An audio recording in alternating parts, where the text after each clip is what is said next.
નમસ્કાર વિદ્યાર્થી મિત્રો, સ્વાગત છે આપ સર્વેનું આપણા સૌની ચેનલ લર્ન વિથ ડેક્સમાં। દોસ્તો, ડિસેમ્બર મહિનાની શરૂઆત થઈ ગઈ છે અને 2020ના આ છેલ્લા મહિનાની અંદર ઘણા બધા મહત્વપૂર્ણ નિર્ણયો અને જાહેરાતો આપણને આવનાર સમયની અંદર જોવા મળી શકે છે। શરૂઆત કરીએ ડિસેમ્બર મહિનાની પહેલી મહત્વપૂર્ણ અપડેટથી, જ્યાં આપણા માનનીય શિક્ષણ મંત્રી શ્રી ભૂપેન્દ્રસિંહ ચુડાસમાએ ધોરણ 9 અને 11ની વાર્ષિક પરીક્ષાઓ બાબતે કેટલીક સ્પષ્ટતાઓ કરી છે। શું છે આ સ્પષ્ટતાઓ, શું છે સંપૂર્ણ માહિતી જાણીશું આજના વિડીયોમાં। તો અંત સુધી વિડીયોમાં જોડાયેલા રહેજો, જેથી કરીને સંપૂર્ણ જાણકારીનો ખ્યાલ આપને આવી શકે।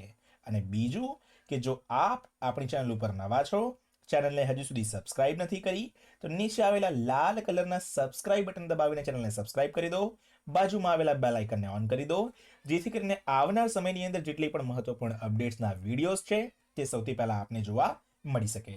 તો વિદ્યાર્થી મિત્રો, અહીં શિક્ષણ મંત્રીએ કીધું છે કે સ્કૂલો 2 મહિના ચાલશે તો પણ વાર્ષિક પરીક્ષા લેવાશે।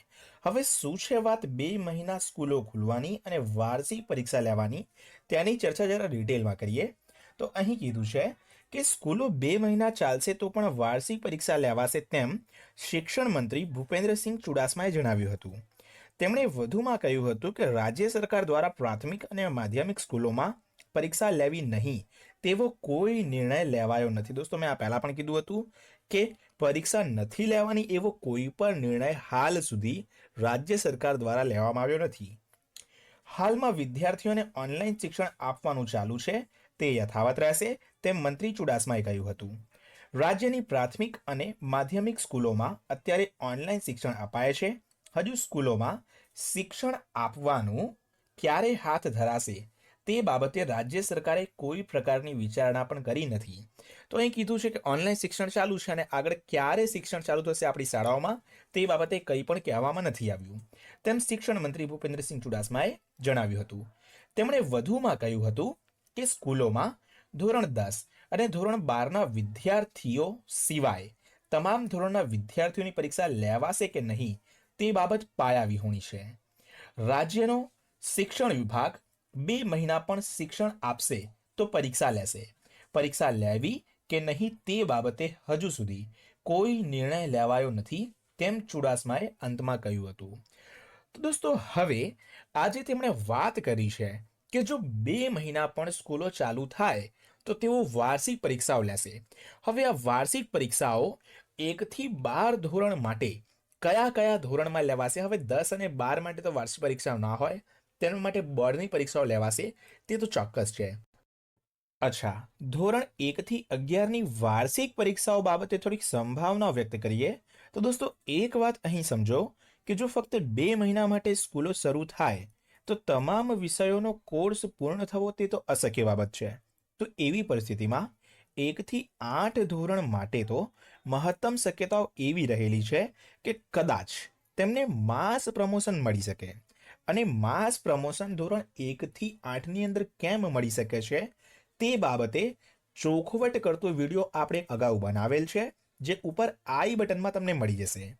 તે સિવાય ધોરણ 10 અને 12ની વાત કરીએ તો તેમની બોર્ડની પરીક્ષાઓ યોજાશે, તે ફાઇનલ છે। અને હવે વધે છે ધોરણ 9 અને 11।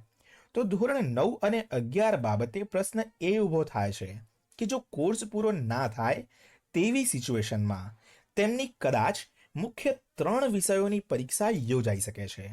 તો ધોરણ 9 અને ધોરણ 11ના તમામ પ્રવાહોમાં કયા 3 વિષયની મુખ્ય પરીક્ષાઓ લેવાઈ શકે છે તેની જો વાત કરીએ તો ધોરણ 9ની અંદર મેથ્સ, સાયન્સ, ઇંગ્લિશ અથવા તો એની ઓરમાં એસએસ, એટલે કે આપણે ગણિત, વિજ્ઞાન અને ઇંગ્લિશ કે એસએસ બેમાંથી કોઈ એક સબ્જેક્ટની પરીક્ષાઓ યોજાઈ શકે તેની મહત્તમ શક્યતા છે।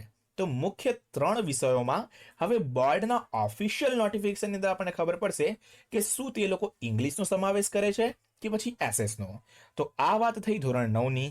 ધોરણ 11 કોમર્સના મુખ્ય વિષયોની વાત કરીએ તો અહીંયા અકાઉન્ટન્સી, સ્ટેટિસ્ટિક્સ, ઇંગ્લિશ અથવા તો ઇકો મુખ્ય વિષયોમાં આપણે સમાવેશ કરી શકીએ છીએ। નામાના મૂળતત્વો, આંકડાશાસ્ત્ર અને આપણું અર્થશાસ્ત્ર. હવે ઇંગ્લિશ અને ઇકો આ બંનેમાં પણ કન્ફ્યુઝન છે કે કયા વિષયને તે લોકો મુખ્ય વિષયની અંદર સામેલ કરશે.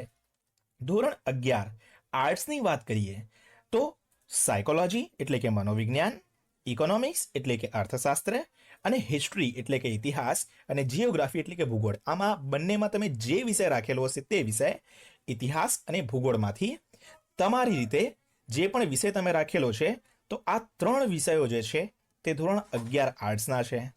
ધોરણ 11 સાયન્સની વાત કરીએ એ ગ્રુપની તો તેમના મુખ્ય વિષયો છે ફિઝિક્સ, કેમિસ્ટ્રી અને મેથ્સ. ધોરણ 11 સાયન્સ બી ગ્રુપની વાત કરીએ તો તેમના મુખ્ય 3 વિષયો અહીં છે ફિઝિક્સ, કેમિસ્ટ્રી અને બાયોલોજી. તો અહીં ધોરણ 9 થી 11 જે છે તેની અંદર વાર્ષિક પરીક્ષાઓ જો લેવાય તો આટલા મુખ્ય વિષયોની લેવાઈ શકે છે. હવે પ્રશ્ન એ થાય કે આ મુખ્ય વિષયો આપણા માટે જાણવા એ કેમ જરૂરી છે?